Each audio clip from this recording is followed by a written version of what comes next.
Se alguém tentar te humilhar, porque és crente e crê em Deus, não dê ouvidos,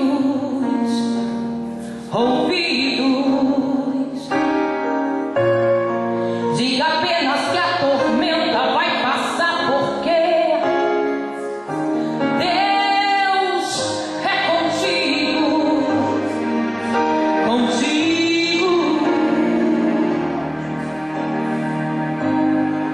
Não se deixe ser levado pela voz do opressor.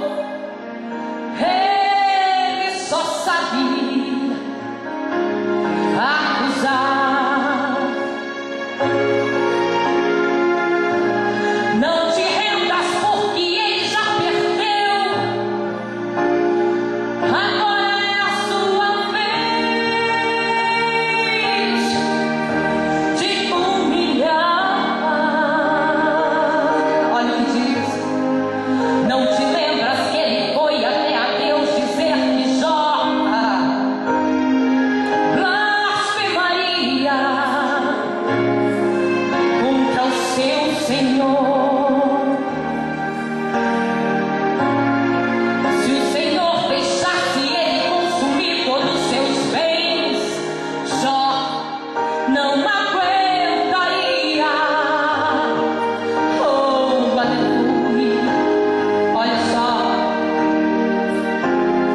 Mas o homem que é fiel no seu propósito e teme a Deus não se corrompe, não.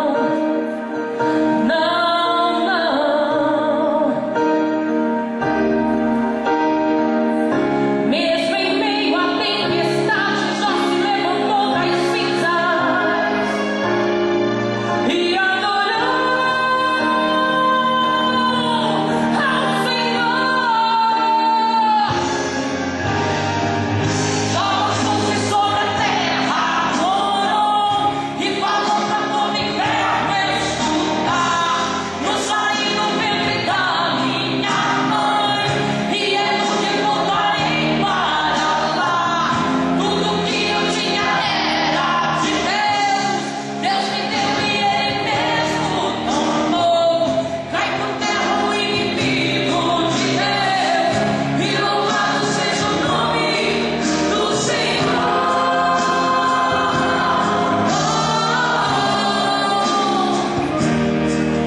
Oh Deus, aleluia, oh aleluia. Ah, Deus, olha só. Deus deixou que o inimigo roubasse os bens do seu ungido. Deixou que o inimigo matasse os seus filhos queridos.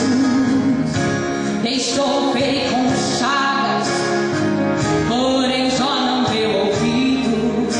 E a sua mulher gritou bem alto: "Amaldiçoe esse Deus e morre, como falas uma louca mulher. Tu falaste agora contra Jeová, aceitaste o bem de Deus com prazer, e o mal não queres tu aceitar. Mas tu deste o vingança de Deus, oh aleluia, mesmo tomou. Cai por terra o inimigo de Deus, e louvado seja o nome do Senhor.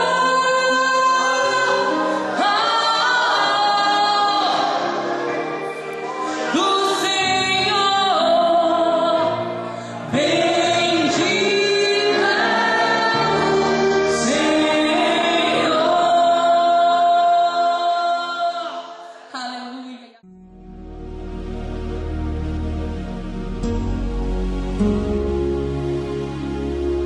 Depois destas coisas olhei, e eis que estava uma porta aberta no céu, e a primeira voz que como de trombeta ouvira falar comigo, disse: sobe aqui e mostrar-te-ei as coisas que depois destas devem acontecer. E logo fui arrebatado em espírito, e eis que um trono estava posto no céu, e um assentado sobre o trono. E o que estava sentado era na aparência semelhante à pedra de jaspe, e a de sardônica, e ao arco celeste estava ao redor do trono, e era semelhante a esmeralda, e ao redor do trono havia 24 tronos, e via sentados sobre os tronos 24 anciãos, vestidos de vestes brancas, e tinham sobre a cabeça coroas de ouro.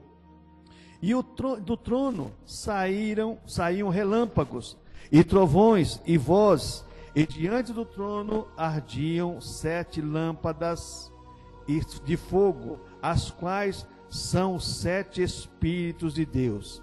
E havia diante do trono como mar de vidro, semelhante ao cristal, e no meio do trono e ao redor do trono 4 animais cheios de olhos por diante e por detrás. E o primeiro animal era semelhante a um leão, e o segundo animal semelhante a um bezerro, e tinha o terceiro animal o rosto como de homem, e o quarto animal era semelhante a uma águia voando. E os 4 animais tinham cada um, respectivamente, 6 asas ao redor, e por dentro estavam cheios de olhos, e não descansavam nem de dia nem de noite, dizendo: Santo, Santo, Santo é o Senhor, Deus Todo-Poderoso, que era e que é e que há de vir. E quando os animais davam glória e honra e ações de graças ao que estava sentado sobre o trono e ao que vive para todo sempre, e os 24 anciãos prostravam-se diante do que estava sentado sobre o trono, adoravam o que vive para todo sempre, e lançavam as suas coroas diante do trono, dizendo: Digno é, Senhor, de receber honra, glória, poder, força. Tu criaste todas as coisas, e por tua vontade por tua vontade são e foram criadas. Meu Deus, abençoa a tua igreja, me abençoa a administração da palavra. Senhor, que sejamos ungidos pelo teu Espírito, ó Pai, para fazermos o teu querer, em nome do Senhor Jesus Cristo. Amém. Irmãos, nós estamos falando sobre o Apocalipse, e nesse texto aqui nós meditamos do capítulo 1 até o capítulo 3 sobre a história da igreja. Sobre a história da igreja. E nós vemos aqui agora, a partir do capítulo 4, o Apocalipse toma um outro rumo. Do capítulo 1, você vai encontrar na introdução a revelação de Jesus Cristo ao apóstolo João. E depois do capítulo 2, há 7 igrejas que estavam na Ásia na época. E se você pegar o mapa da Ásia, você vai ver que as 7 igrejas, como está colocado no Apocalipse, é como se fosse um ponto de interrogação. É certinho um ponto de interrogação. Pega o mapa, você vai ver isso aqui, ó. É exatamente isso. Então, a partir agora do capítulo 4, olha como a Bíblia nos ensina, irmãos. Olha o que diz o versículo 1. Depois destas coisas, a história da igreja se encerrou com a igreja de Laodiceia, a igreja morna, a igreja que Jesus está vomitando da boca, aquela igreja que perdeu o amor, perdeu o senso dos dons espirituais, não tem mais compromisso com a palavra de Deus, não tem mais compromisso com nada, cada um faz o que quer, porque a Laodiceia, quer dizer, é direito do povo, eu mando no meu nariz, eu faço o que eu quero. Não é bem assim não, nós cristãos, nós temos um compromisso com Deus.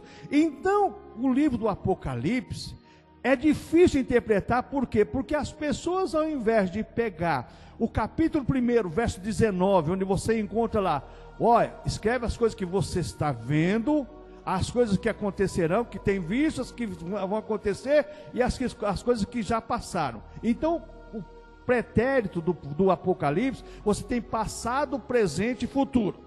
E quando a gente olha a interpretação do Apocalipse pelas escolas teológicas, vocês encontram 4 escolas teológicas para interpretar o livro do Apocalipse. Primeira escola são os idealistas, que veio como um texto extremamente simbólico, uma guerra do bem contra o mal e que o bem vai vencer no final. Para os idealistas, o livro do Apocalipse é um livro simbólico. Nada disso aqui é verdade, são símbolos. E é uma guerra do bem contra o mal, que no fim o bem vai vencer. Aí Jesus falou assim, ó: por se multiplicar a iniquidade, o amor de muitos esfriará. Olha só, e a igreja de Laodiceia, que é a igreja da última época, é uma igreja que não tem padrão, não é fria nem quente, é morna. Então o que acontece? Cai por terra essa escola de pensamento. A segunda escola de pensamento é os preteristas, interpretam o livro do Apocalipse como se fosse mera descrição de fatos já acontecidos.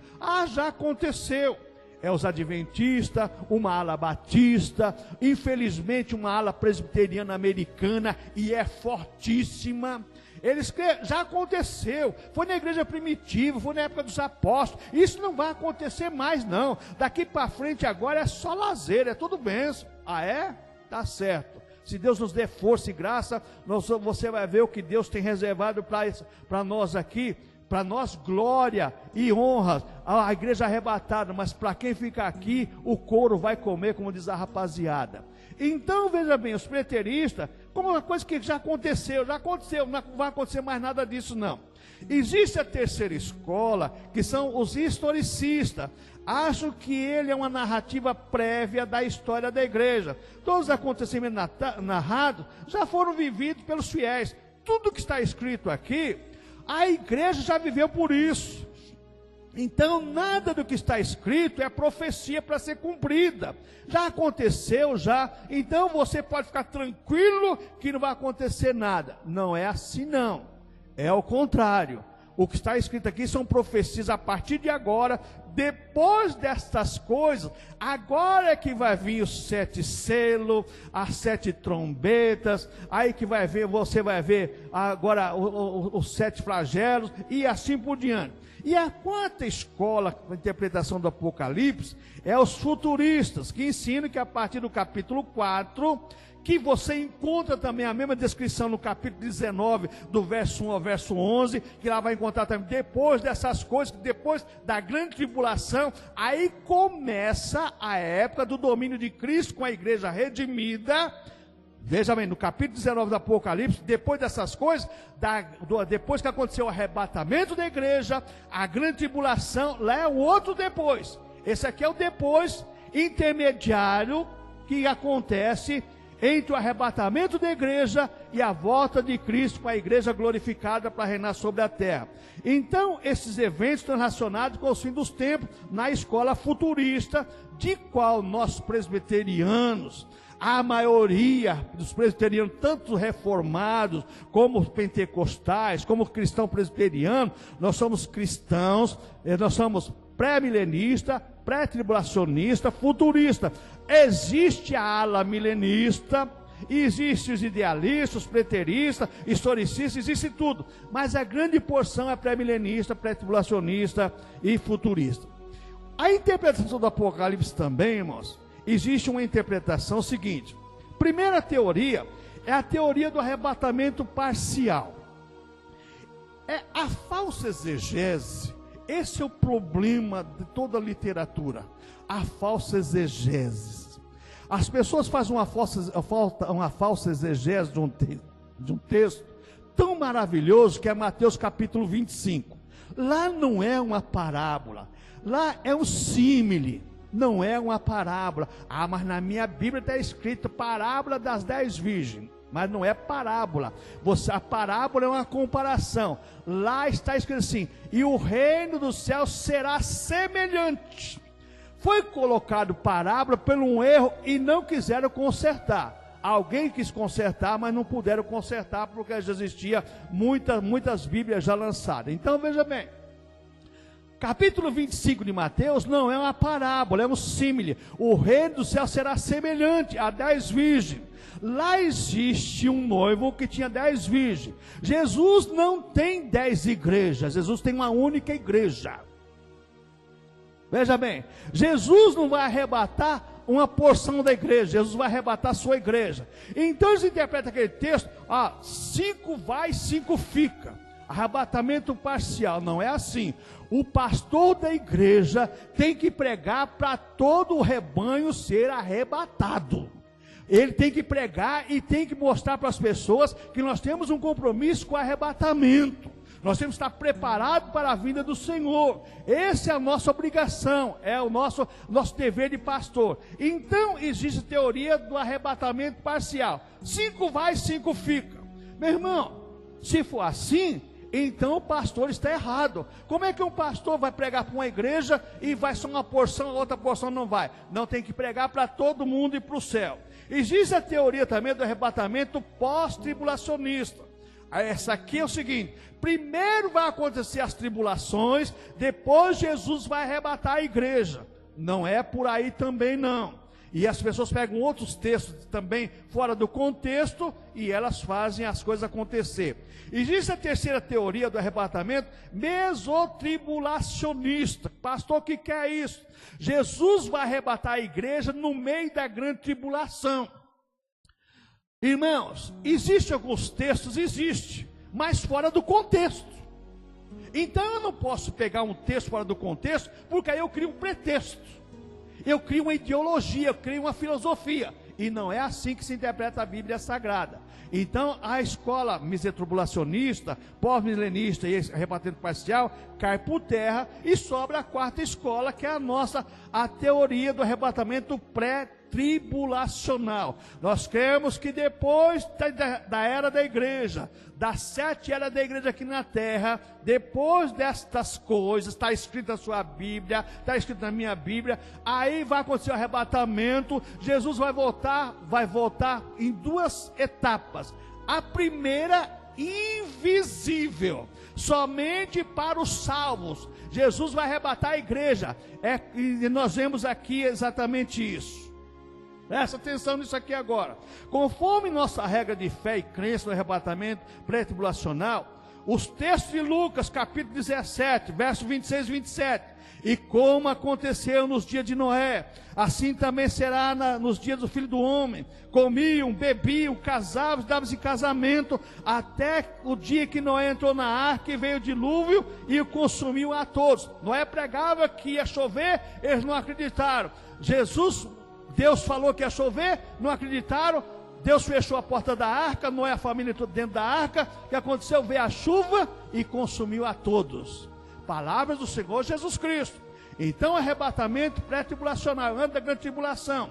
Outro texto de Lucas, capítulo 17, versículo 28 a 30. Está escrito na sua Bíblia aí. Como também da mesma maneira aconteceu nos dias de Ló. Comiam, bebiam, compravam, vendiam, plantavam e edificavam. Mas no dia em que Ló saiu de Sodoma, choveu do céu fogo e enxofre e os consumiu a todos. Assim será também no dia em que o Filho do Homem se há de manifestar.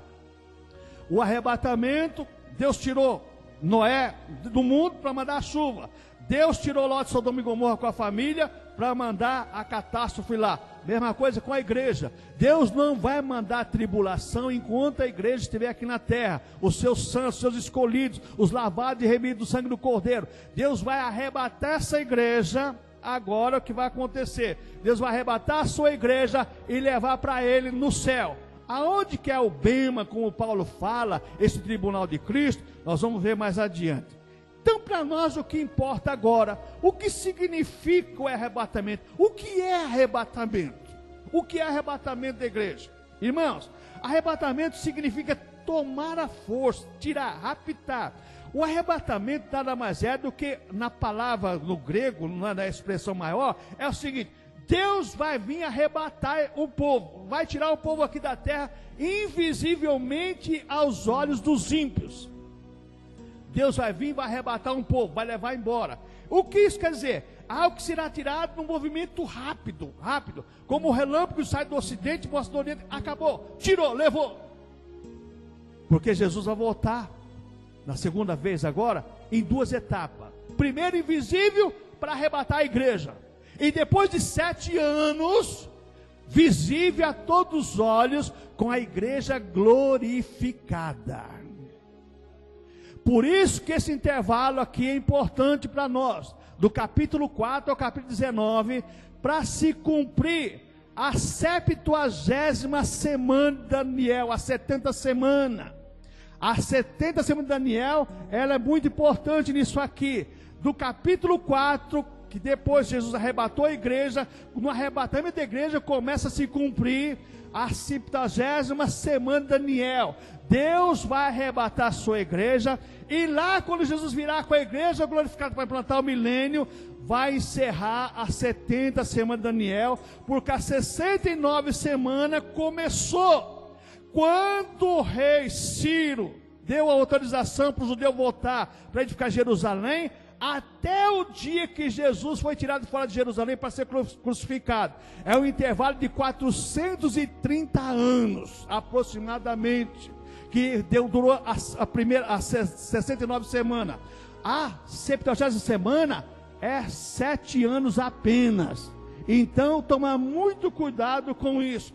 Esse é um estudo bíblico aprofundado da palavra de Deus. Então, 1 Coríntios fala, 15:22, que é como o arrebatamento, será como um abrir e fechar de olhos. Você às vezes já piscou agora, você nem percebeu. É como abrir e fechar de olhos. No curto espaço de tempo, 1 Pedro 3:10 fala que Deus, o Senhor, virá como ladrão de noite. Quer dizer, numa fração de segundo, os corpos dos vivos serão transformados, e os mortos serão ressuscitados para a glória de Deus. Irmãos, tudo isso é importante porque, irmãos, sabe o que acontece? Muitas vezes, irmãos, nós estamos vivendo uma época em que acontece uma coisa, é muita informação, e eu estou falando aqui com pessoas esclarecidas. O que mais existe hoje é informação. Você pega seu celular, você chega no Google lá, Google, eu quero saber isso aqui, está na hora da informação. Ou se não, digita. Agora, o que falta neste mundo é formação. Existe uma diferença entre uma pessoa informada e uma pessoa formada. Uma pessoa formada é qualificada. Uma pessoa informada, ela pode ser um aprendiz apenas. Tem informação, mas não tem formação. Meu caso, eu tenho um diploma de ajustador mecânico do Senai. Ô minha filha, é um diploma de ajustador mecânico do Senai. Só que eu nunca exerci a profissão de ajustador mecânico. Nunca exerci. A única coisa que eu usei do curso foi leitura e interpretação de desenho, nada mais do que isso. Eu não sou ajustador mecânico. Agora o Gilvan porque ele está na área, ele pratica. Está ali na lima, no esmeril, no chicotinho, tá na lixadeira. Ele sabe o que está fazendo. Agora joga na minha mão a ferramenta para ver se eu vou saber fazer o que ele faz. De jeito nenhum, mas eu tenho um diploma. Irmãos, cuidado com essas coisas. Então os sinais, para nós é importante agora, os sinais que antecedem o arrebatamento da igreja. Jesus e os discípulos, eles trabalharam com carinho nisso, irmãos. Infelizmente nós não valorizamos o que Jesus e os discípulos fizeram por nós. Com carinho, deixaram tudo anotado, os sinais que precedem o arrebatamento, que antecedem o arrebatamento. Você veja bem aqui, 1 Timóteo capítulo 4, do versículo 1 ao 3, você vai encontrar que é uma apostasia religiosa em grande escala que vai acontecer no mundo. 1 Timóteo capítulo 4, do verso 1 ao verso 3, você encontrar, é uma apostasia religiosa em grande escala. Irmãos, é o que está acontecendo neste mundo. Pessoas se diziam cristãs, fervorosas, hoje estão, irmãos, praticamente acabadas, estão nulas praticamente. Segundo sinal que nós podemos ver, irmãos, extrema corrupção religiosa, em 2 Timóteo capítulo 3, é a corrupção terrível no meio evangélico. São sinais para nós, igreja. 1 Timóteo, Paulo fala da religião, da apostasia da religião. 2 Timóteo, Paulo fala da extrema corrupção religiosa do capítulo 3, do verso 1 ao 5 de 2 Timóteo. Terceiro sinal, irmãos, está lá em 2 Timóteo, nesse mesmo texto, capítulo 3. Desobediência familiar. Filho não respeita pai, filha não respeita mãe, não existe mais respeito com os mais idosos, não existe mais, exceção existe, mas é generalizado no mundo, e aí se o pai e a mãe falar alguma coisa contra. Hoje existe processo para tudo, né? Processo para tudo. Então o pai e a mãe tem que ficar quietinho, aceitar. Mas na igreja é diferente, irmãos. Então essa desobediência familiar é um sinal para nós também. E eu já preguei uma mensagem sobre isso. Sinais visíveis em todos os lares da vida de Jesus. Quarto sinal que nós vemos, irmãos. Ciência multiplicada. Daniel capítulo 12, versículo 4. Daniel falou que antecedia a vinda do Senhor seria a multiplicação da ciência. Irmãos, aonde a ciência chegou? E vai mais ainda. Está aí, ó. Cientistas aí fazendo coisas que você fala assim, meu Deus, que coisa maravilhosa. Eu gosto muitas vezes de ver na Discovery lá, e eu fico vendo assim, falo, meu Jesus, que coisa maravilhosa. E Deus dá sabedoria para o homem, para provar para o homem que Ele é Deus, e Ele está sob domínio sobre todas as coisas. Então nós vemos hoje, irmãos, a ciência se multiplicou de uma maneira que o ser humano hoje, você tem uma ideia, eu estava assistindo sobre uma palestra sobre a Previdência, aí, a reforma da Previdência, até o ano de 1964, a média de vida do brasileiro era 59 anos. Hoje é 70 anos, 72 anos. Por quê? Os recursos que vai sendo adquiridos através da ciência. E são sinais para nós também. Outro sinal que nós vemos que antecede o arrebatamento da igreja, irmãos, é as intensas atividades sociais, como lá em Mateus capítulo 24, verso 38 e 39, comiam, bebiam, vendiam, davam casamento, é país comerciando com outro país, é país vendendo para outro país, é país comprando outro país, e assim por diante. Há grandes atividades sociais no mundo. Então tudo isso são sinais para nós, igreja. Outro sinal que antecede o arrebatamento, irmãos, é o abandono dos princípios morais da fé cristã. Mateus capítulo 24, versículo 12, leia aí comigo. Mateus 24, versículo 12. Olha o que Jesus diz aí. Mateus 24, versículo 12. Olha o que Jesus diz aí, irmãos. Mateus capítulo 24, versículo 12.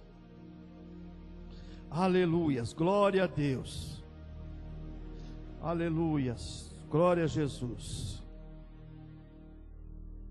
Diz assim: e por se multiplicar a iniquidade, o amor de muitos esfriará. Abandono dos princípios morais da fé cristã. Irmãos, hoje, quando você fala em moralidade, você já arruma um inimigo de cara. Principalmente entre as lideranças, que deveriam ser exemplos. Infelizmente,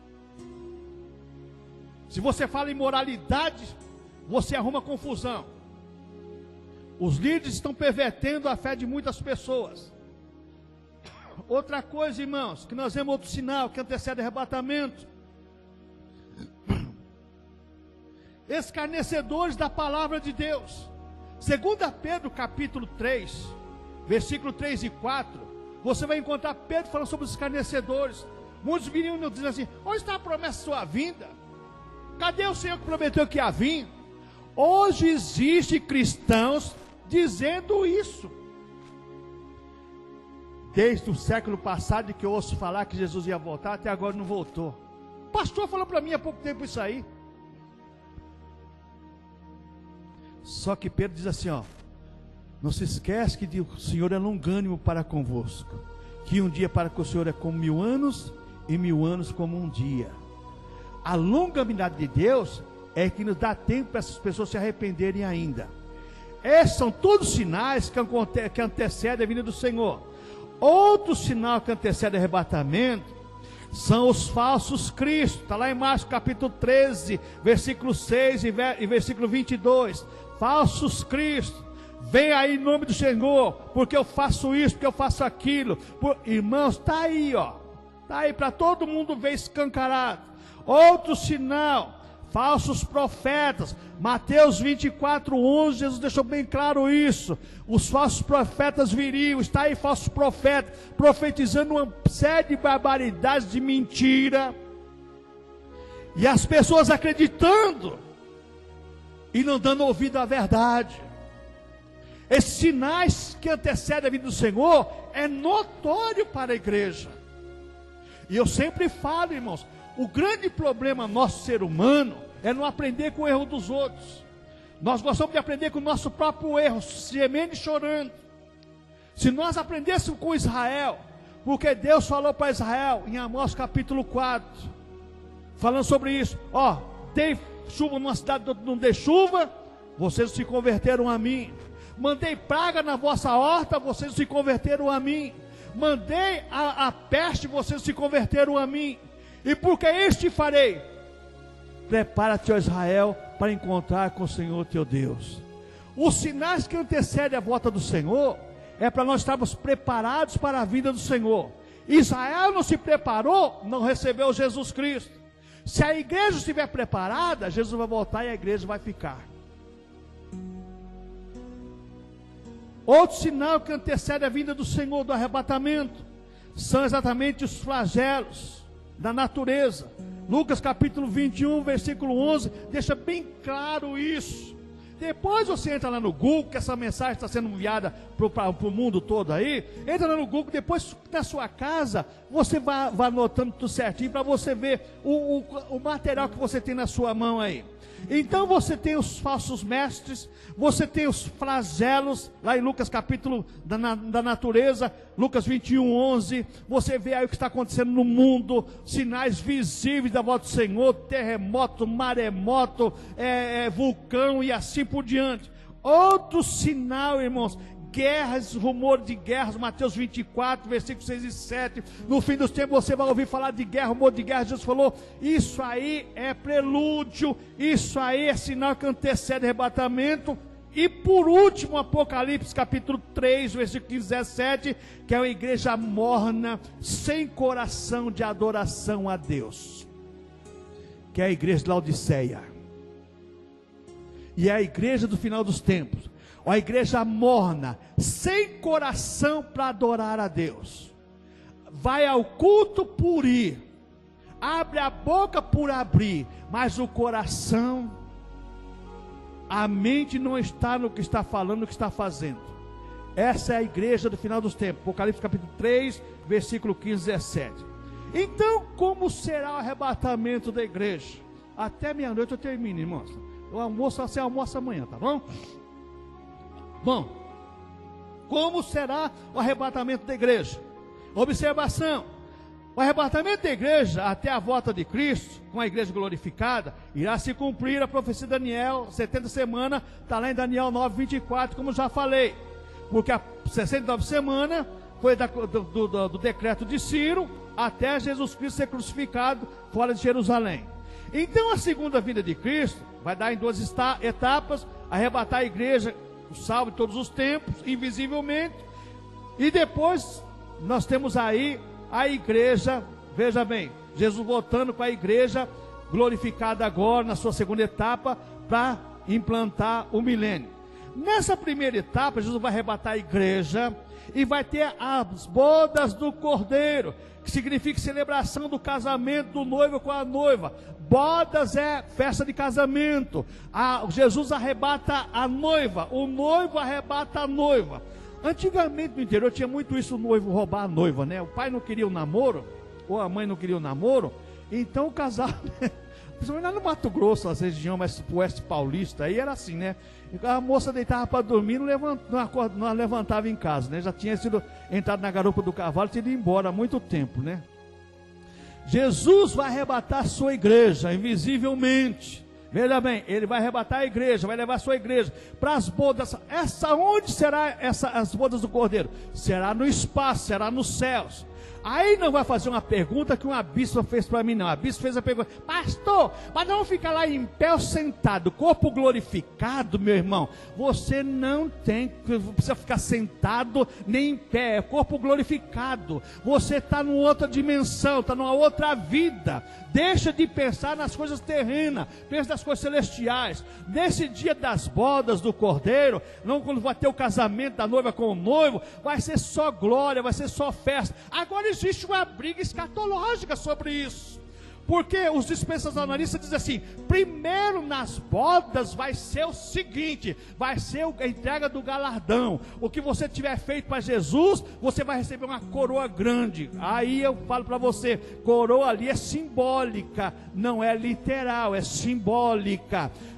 Ganhar almas é dever da igreja. Fazer alguma coisa, Jesus falou assim: quando der um copo d'água fria para um desses pequeninos que fizeste a mim. Então fazer coisas para Jesus vai além de ganhar almas e fazer outras coisas mais. Então o que acontece? Jesus, ele vai arrebatar a sua igreja, vai ter agora as bodas do Cordeiro, e nesses 7 anos vai estar acontecendo a coisa aqui no mundo. Então veja bem, 1 Coríntios capítulo 3, verso 14, Paulo diz assim: olha, se a obra de que alguém edificou nesta parte permanecer, receberá galardão. Galardão é recompensa. Lá é que vai ser provado o que eu e você estamos fazendo para Deus.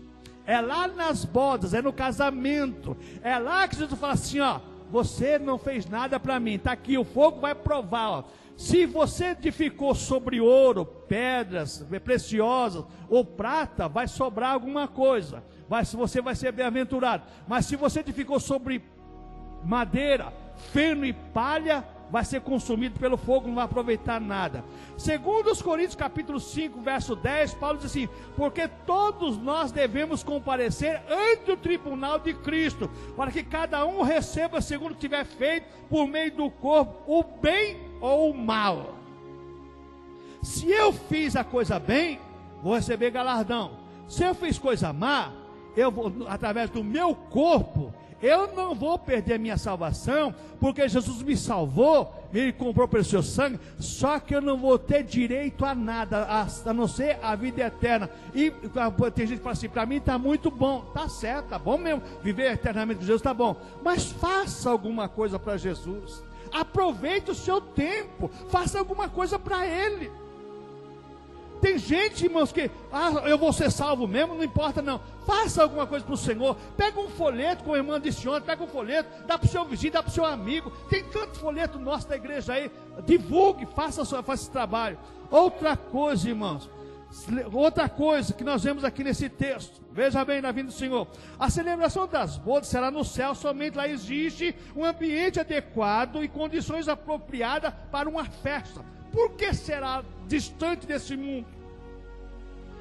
Porque, irmãos, a igreja vai estar num corpo glorificado, junto com o Senhor glorificado.